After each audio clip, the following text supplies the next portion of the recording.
সুপ্রিয় শিক্ষার্থীবৃন্দ, আসসালামু আলাইকুম। আশা করি তোমরা সবাই ভালো আছো। পবিত্র এই রমজান মাসের সবাইকে শুভেচ্ছা জানাচ্ছি। তোমরা বাংলাদেশের যে যেখানে আছো সবাইকে আমাদের পক্ষ থেকে পবিত্র রমজান মাসের শুভেচ্ছা রইল। তো তোমাদের যারা ক্লাস 9-10-এ অধ্যয়নরত আছো বা একাদশ দ্বাদশ শ্রেণীতে অধ্যয়নরত আছো, তারা কিন্তু অনেকেই ইলেকট্রন বিন্যাস সম্পূর্ণভাবে জানে না, যেমন আফাও-নীতি, হুন্ডের নিয়ম অনুযায়ী ইলেকট্রন বিন্যাস কীভাবে করতে হয়। তো আশা করি আমার এই লেকচারগুলো যদি তোমরা প্রতিনিয়ত ফলো করো, তো আমার বিশ্বাস তোমরা ইলেকট্রন বিন্যাস সহ আমি যে লেকচারগুলো দিব, কেমিস্ট্রি, বিশেষ করে কেমিস্ট্রি এবং ফিজিক্স, আমি প্রথমে কেমিস্ট্রি আমি লেকচার দিচ্ছি, পরে ফিজিক্সের উপরেও আমি লেকচার দিব। তো আশা করি কেমিস্ট্রি এবং ফিজিক্সের যে অত্যন্ত জটিল বিষয়গুলো খুব সহজে তোমরা বুঝতে পারবে।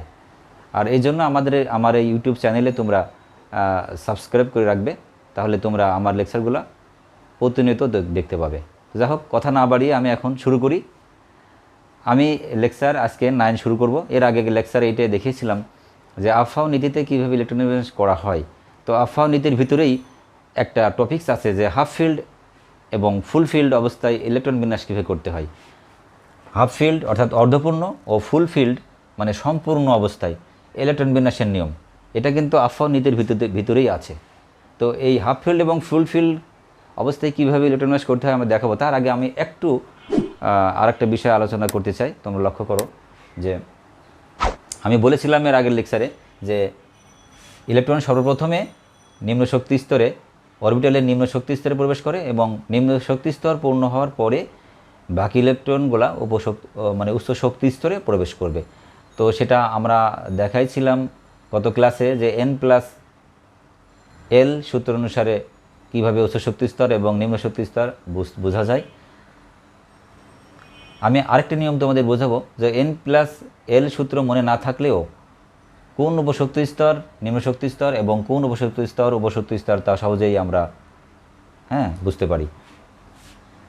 তো প্রথম শক্তি স্তর আমরা জানি 1s, দ্বিতীয় শক্তি স্তর 2s 2p, তৃতীয় শক্তি স্তর 3s 3p 3d, চতুর্থ শক্তি স্তর 4s 4p 4d 4f, পঞ্চম শক্তি স্তর 5s 5p 5d 5f। এটা প্রথম শক্তি স্তর, এটা দ্বিতীয় শক্তি স্তর, এটা তৃতীয় শক্তি স্তর, এটা চতুর্থ শক্তি স্তর, এটা পঞ্চম শক্তি স্তর। তো N+L সূত্র আমাদের মনে না থাকলেও আমি এই শক্তি স্তরগুলোর আমি সংক্ষিপ্তভাবে একটা টেকনিক তোমাদের দেখাবো। এই টেকনিকটা মনে রাখলেও তোমরা কোন উপস্তর নিম্ন শক্তি স্তর, কোন উপশক্তি স্তর উচ্চ শক্তি স্তর তোমরা বুঝতে পারবে। তো দেখো, প্রথম শক্তি স্তর 1s, দ্বিতীয় শক্তি স্তর 2s 2p, 3s 3p 3d তৃতীয় শক্তি স্তর। এইভাবে আমি 5টা পঞ্চম শক্তি স্তর পর্যন্ত দেখিয়েছি, ষষ্ঠও আছে। তো এটা তোমরা কীভাবে সাজাবে দেখো, এটা মনে রাখো যে এইভাবে শক্তি স্তরগুলা। তো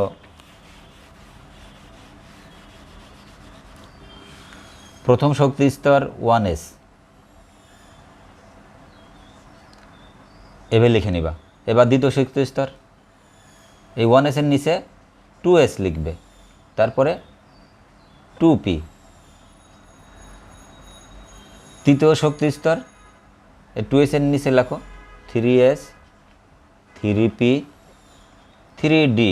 3d এর ওপরে তো নাই কিছু, ফাঁকা, মানে বাড়তেছে, 1টা 2টা এবং 3টা। এবার চতুর্থ শক্তি স্তর আমি লিখি 3s এর নিচে 4s, 3p এর নিচে 4p 4d 4f। এখন এখানে টেকনিক মনে রাখো যে এখানে 4টা অবশক্তি স্তর 4s 4p 4d 4f। এখন আমি 4টা জায়গায় 3টা লিখব, টেকনিক আর কি।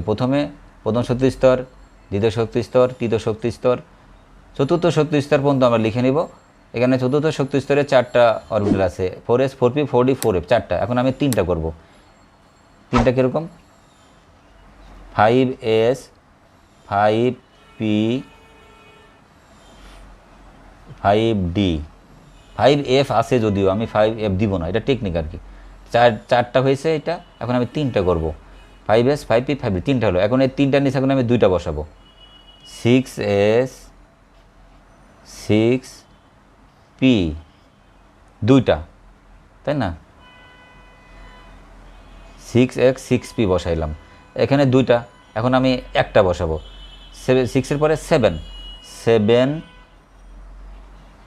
জায়গা স্বল্পতার জন্য তোমরা একটু ভালো করে একটু মোবাইল জুম করে দেখতে পাবে। তাহলে আমি প্রথম শক্তি স্তর, দ্বিতীয় শক্তি স্তর, তৃতীয় শক্তি স্তর, চতুর্থ শক্তি স্তর পর্যন্ত লেখার পরে পঞ্চম শক্তি স্তর থেকে একটা অরবিটাল কমাই দিবা। 5S 5P 5D, এখানে 4টা ছিল, এখন 3টা। এখানে 3টায় এখন আমি 2টা বসাবো। 6X 6P ষষ্ঠ শক্তি স্তর, এখানে 2টা। আমি সপ্তম শক্তি স্তরে একটা বসাবো। 7S এর পরে তো আর হয় না, এই জন্য এখন টেকনিকটা দেখো। তীর চিহ্ন তোমরা এইভাবে দিবা, মানে আমি কাটবো আর কি, এইভাবে তীর চিহ্ন ডান থেকে বামে আসবে। তাহলে একটা কাটলো, এখানে সোজা করে কাটতে হবে, বাঁকা তীর চিহ্ন বাঁকা দেওয়া যাবে না। তারপরে এইভাবে যখন কাটবো তখন এই 2টা কাটতেছে, 2P 3S কাটছে। যখন আমি সোজা তীর চিহ্ন দিতে হবে কিন্তু, না হলে আমাদের বুঝতে পারবো না। এখানে 2টা কাটলো, 3P 4S কেটেছে। এখন আবার সোজা করে আমি তীর চিহ্ন কাটি, তীর চিহ্ন দিয়ে। তাহলে এখানে 3টা কাটছে, 3D 4P 5S। আবার আমি সোজা করে যদি কাটতে চাই তাহলে এইভাবে কাটবে। তারপরে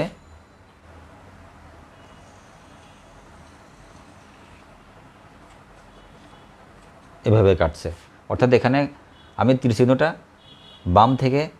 ডান থেকে বামের দিকে দিব। এখানে 1S কাটতেছে,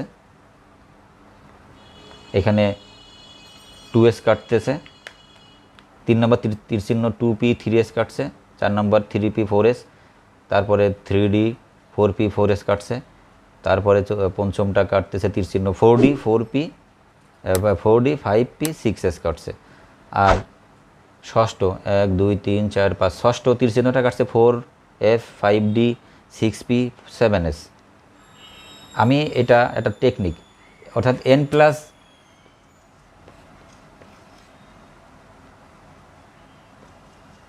N+L সূত্রের আরেকটা নিয়ম আমরা এখানে দেখাচ্ছি। যদি মনে না থাকে N+L সূত্র, তাহলে আমরা এই টেকনিকটা অবলম্বন করব। তো তীর চিহ্নের ডান থেকে বামের দিকে তীর চিহ্ন, এটা শুরু, এখান থেকে শুরু করতে হবে। তাহলে প্রথমে আসছে 1S, হ্যাঁ 1S আসছে, অর্থাৎ নিম্ন শক্তি স্তর থেকে উচ্চ শক্তি স্তর অরবিটালগুলো সাজানোর এইটা আরেকটা নিয়ম। N+L সূত্রের একটা নিয়ম তো আছেই, ওইটা মনে না থাকলে তোমরা এই টেকনিকটা অবলম্বন করবে। অর্থাৎ প্রথমে 1S, এটা নিম্ন শক্তি স্তর। তারপরে কোনটা, তীর চিহ্নর ডান থেকে শুরু করবা, 2S, এরপরে 2S, অর্থাৎ নিম্ন শক্তি স্তর থেকে উচ্চ শক্তি স্তরের দিকে আমরা সাজাচ্ছি। 2S শেষ, এখন শুরু হবে 2P, তারপর 3S, 2P 3S শেষ, তীর চিহ্নর মাথা শেষ। আবার তীর চিহ্ন প্রথমে শুরু করব ডান দিকে, 3P 4S, তাহলে 3P 4S এর পরে 4S তো শেষ, তীর চিহ্নের মাথা শেষ। আবার ওই তীর চিহ্নের প্রথম থেকে শুরু করব ডান দিকে, 3D 4P, তাহলে 3D 4P 5S, এই তীর চিহ্ন শেষ, চতুর্থ। পঞ্চম তীর চিহ্ন শুরু করি, এর প্রথমে 4D 5P, তাহলে 4D 5P 6S, তারপরে 4F শুরু হলো, 4F 5D 6P 7S। আমি বোঝাতে চাচ্ছি যে এই যে অরবিটালগুলো আমি সাজাচ্ছি, এটা কিন্তু নিম্ন শক্তি স্তর থেকে উচ্চ, নিম্ন থেকে উচ্চ সাজাচ্ছি এইভাবে। অর্থাৎ প্রথমে নিম্ন শক্তি স্তর 1s 2s 2p 3s 3p 4s 3d, অর্থাৎ 4s অরবিটালটা নিম্ন শক্তি স্তর আর 3d অরবিটালটা উচ্চ শক্তি স্তর। আবার এদিকে যত আগাচ্ছি অর্থাৎ উচ্চ শক্তি স্তরের দিকে যাচ্ছে, সবচেয়ে উচ্চ শক্তি স্তর 7s।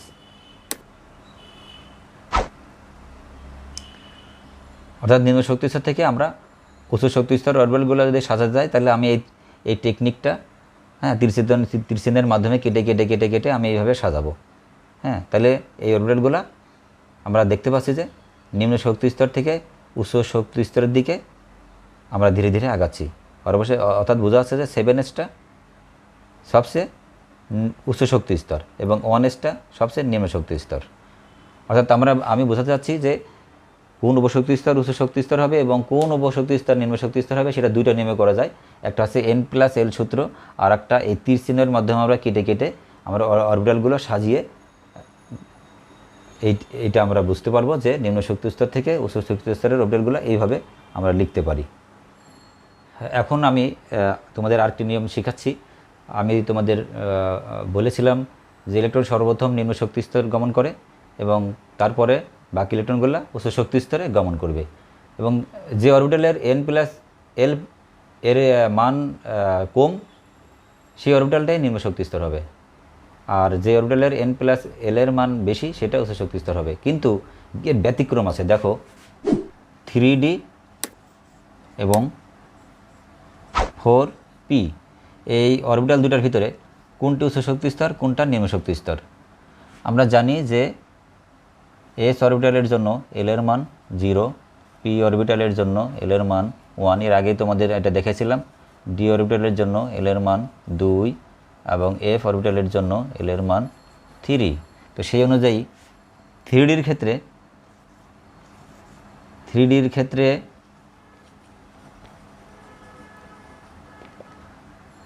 n+l এর মান কত দেখি? n এর মান 3 আর l এর মান 2, কেননা d অরবিটাল। তো d অরবিটালের জন্য l এর মান 2, তাহলে 3 আর 2 5 হলো। এখন দেখি 4p অরবিটালের ক্ষেত্রে n+l এর মান কত? n এর মান 4 আর l এর মান, p অরবিটাল এখানে আছে, p অরবিটালের জন্য l এর মান দেখো 1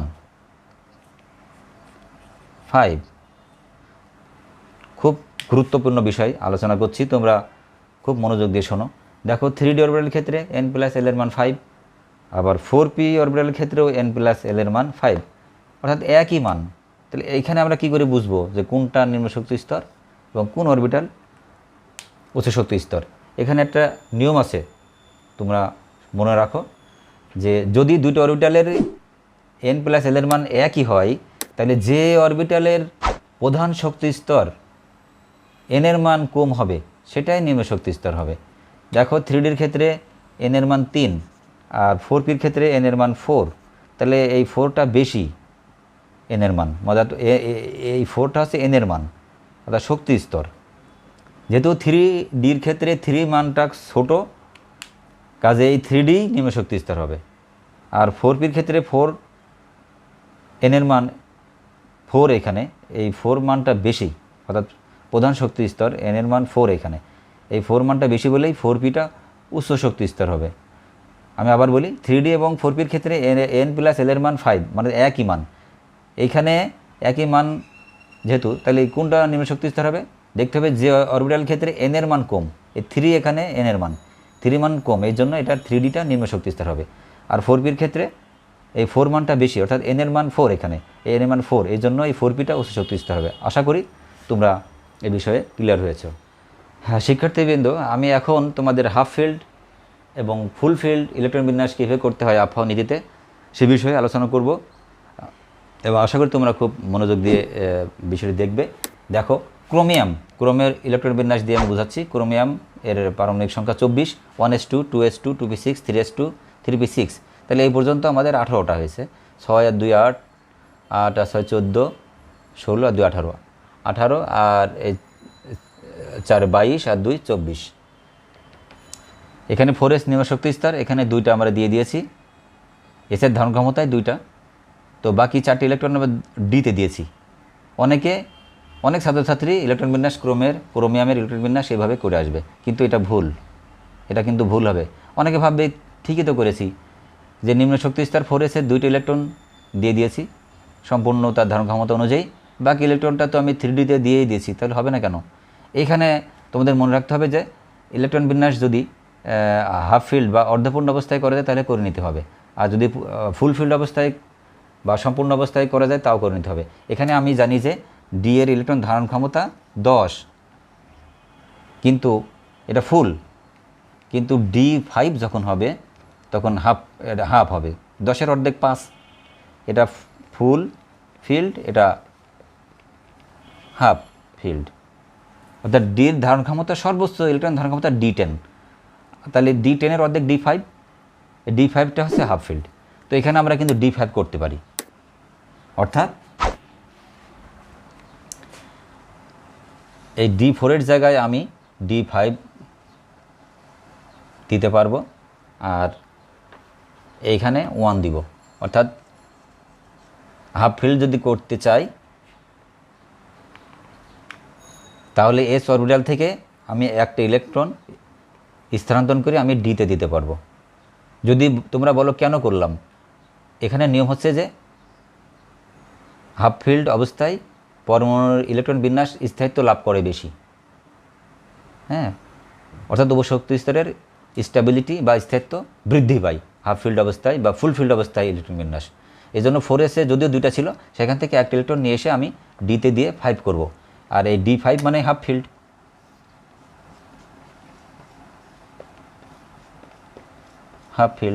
এই হাফ ফিল্ড অবস্থায় পরমাণুর ইলেকট্রন বিন্যাসের সুস্থিতি বা স্টেবিলিটি বৃদ্ধি পায়, এটার উত্তর। কাজেই যখন ইলেকট্রন বিন্যাস D5 আমরা মানে D4-এর জায়গায় একটা আনলেই আমি 5 করতে পারি, তখন একটা আনতে হবে। আরেকটা কথা তোমাদের মনে রাখবা তোমরা সবাই, যে একই শক্তি স্তরের ভিতর কিন্তু ইলেকট্রন স্থানান্তর করে হাফ ফিল্ড ফুলফিল করা যাবে না। 3D এটা তৃতীয় শক্তি স্তর, আর 4s-টা হচ্ছে চতুর্থ শক্তি স্তর। কাজে চতুর্থ শক্তি স্তর থেকেই কিন্তু তৃতীয় শক্তি স্তরে ইলেকট্রন আমরা স্থানান্তর করেই হাফ ফিল্ড করেছি। সমশক্তি স্তরের ভিতর কিন্তু ইলেকট্রন এভাবে স্থানান্তর করা যাবে না, যেমন এখানে 3s 3p, এই দুইটা কিন্তু মানে সমশক্তি তৃতীয় শক্তি স্তর 3s 3p, এই পি থেকে কিন্তু আমি কখনো এসে আনতে পারবো না, বা এস থেকে পিতে দিতে পারবো না, কেননা এটা সমশক্তি স্তর। 3s 3p মানে 3 3, এনের মান 3 3। এই সমশক্তি স্তরের ভিতরে ইলেকট্রন কখনো স্থানান্তর করে হাফ ফিল্ড বা ফুলফিল করা যাবে না, বরং ভিন্ন শক্তি স্তর থেকে ইলেকট্রন এনে হাফ ফিল্ড বা ফুলফিল করা যাবে। যেমন এই ক্ষেত্রে দেখো 4s-টা ভিন্ন শক্তি স্তর, চতুর্থ শক্তি স্তর, আর 3D-টা হচ্ছে তৃতীয় শক্তি স্তর। এই জন্য 4s থেকে আমি 3D-তে ইলেকট্রন স্থানান্তর করে হাফ ফিল করেছি, এটা কিন্তু সমশক্তি স্তর নয়। এবার শিক্ষার্থীবৃন্দ তোমরা লক্ষ্য করো, এখন আমি ফুল ফিল্ড অবস্থায় ইলেকট্রন বিন্যাস কীভাবে করতে হয় সেটা দেখাচ্ছি। এখানে কপারের ইলেকট্রন বিন্যাস দেখাচ্ছি।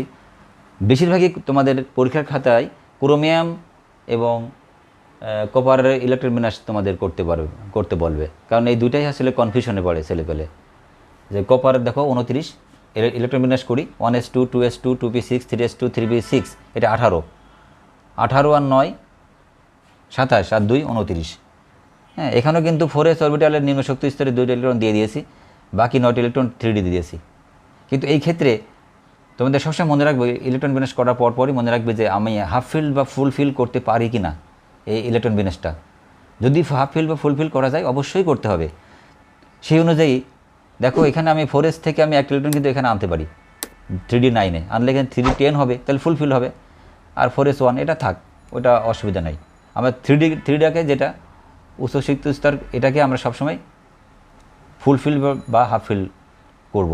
তোমরা হয়তো ভাববা যে এখানে 4s 2 তো ফুলফিল্ড অবস্থায় আছে, কারণ এসের তো ধারণ ক্ষমতা 2টাই আছে ফুলফিল্ড। এসের থেকে ডির প্রাধান্য এখানে বেশি দিতে হবে। ডির ক্ষেত্রে হাফ ফিল্ড বা ফুলফিল করলেই ওই মৌলের ইলেকট্রন বিন্যাসের স্থায়িত্ব বৃদ্ধি পায়। এই জন্য 4s-টা এখানে অগ্রাহ্য করতে হবে, 3D অরবিটালকে আমরা প্রাধান্য দিব। তাহলে এই ক্ষেত্রে আমি আমরা 4s1 এবং 3d10, হ্যাঁ, তাহলে 310 ডি অরবিটালের ইলেকট্রন ধারণ ক্ষমতা সর্বোচ্চ 10টা, তাহলে এখানে এটা ফুল ফিল্ড অর্থাৎ সম্পূর্ণ অবস্থায় ইলেকট্রন বিন্যাস আমরা করলাম। তো কপারের ইলেকট্রন বিন্যাস আমরা এইভাবে করব, অর্থাৎ কোনো মৌলের আফাও নীতিতে ইলেকট্রন বিন্যাস করার সময়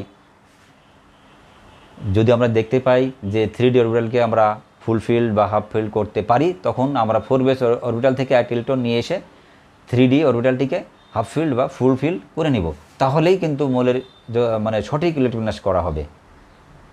আর হাফ ফিল্ড ফুল ফিল্ড করা না গেলে তখন 4s অরবিটালে 2টা ইলেকট্রনে থেকে যাবে, যেমন পটাশিয়ামের ক্ষেত্রে আমি দেখেছিলাম যে হাফ ফিল্ড বা ফুল ফিল্ড ডি অরবিটালের ক্ষেত্রে করা যায় না। তো হাফ ফিল্ড যেমন ডি অরবিটালের হাফ ফিল্ড হচ্ছে D5, এটা মনে রাখবা। আর ডি অরবিটালের D10 যেটা হবে তখন হবে ফুল ফিল্ড, কারণ ডির ধারণ ক্ষমতায় 10 এটা, আর তার অর্ধেক যদি হয় 5 হবে, তাহলে সেটা হবে হাফ ফিল্ড। তদ্রূপ এফের ধারণ ক্ষমতা সর্বোচ্চ 14টা, তাহলে 7 যদি 14 অর্ধেক 7, তাহলে এটা হাফ ফিল্ড হবে। এফ অরবিটালের হাফ ফিল্ড অবস্থা হচ্ছে F7, আর F14 যদি হয় সেটা ফুল ফিল্ড হবে, কেননা এফের ইলেকট্রন ধারণ ক্ষমতা সর্বোচ্চ 14। তো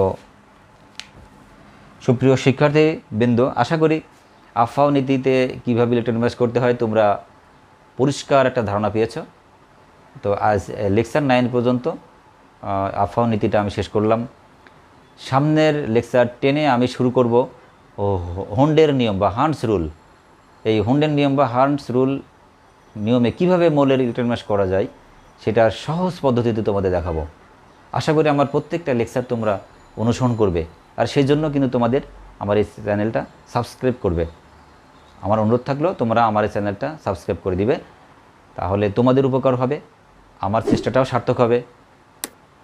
আর বাজারে আমার 5টি বই আছে রসায়ন গুরুবিদ্যা নামে এবং পদার্থ গুরুবিদ্যা নামে। রসায়ন গুরুবিদ্যা 1, 2, 3 এই 3টা নবম এবং দশম শ্রেণীর জন্য, এবং পদার্থ গুরুবিদ্যার 2টি বই আছে, পদার্থ গুরুবিদ্যা 1 এবং 2, এটাও 9, 10-এর জন্য। এবং আশা করি যারা ফিজিক্স এবং কেমিস্ট্রিতে দুর্বল, মানে জটিল বিষয়ে ভালো বুঝতে পারেন না, তারা আমার এই বইগুলা লাইব্রেরি থেকে কালেকশন করে নেবেন। আশা করি সম্পূর্ণ বিষয়, জটিল বিষয়গুলো খুব সহজভাবে ওখানে আমি উপস্থাপন করেছি, এবং তোমরা আশা করি খুব ভালোভাবে এই জটিল বিষয়গুলো বুঝতে পারবে। তো আজকের মতোই আমি লেকচার 9 শেষ করলাম। আগামী লেকচার 10-এ আমি শুরু করব হুন্ডের নিয়ম অনুযায়ী ইলেকট্রন বিন্যাস কীভাবে করতে হয়। সেই পর্যন্ত তোমরা সবাই সুস্থ থাকবে। আল্লাহ হাফেজ।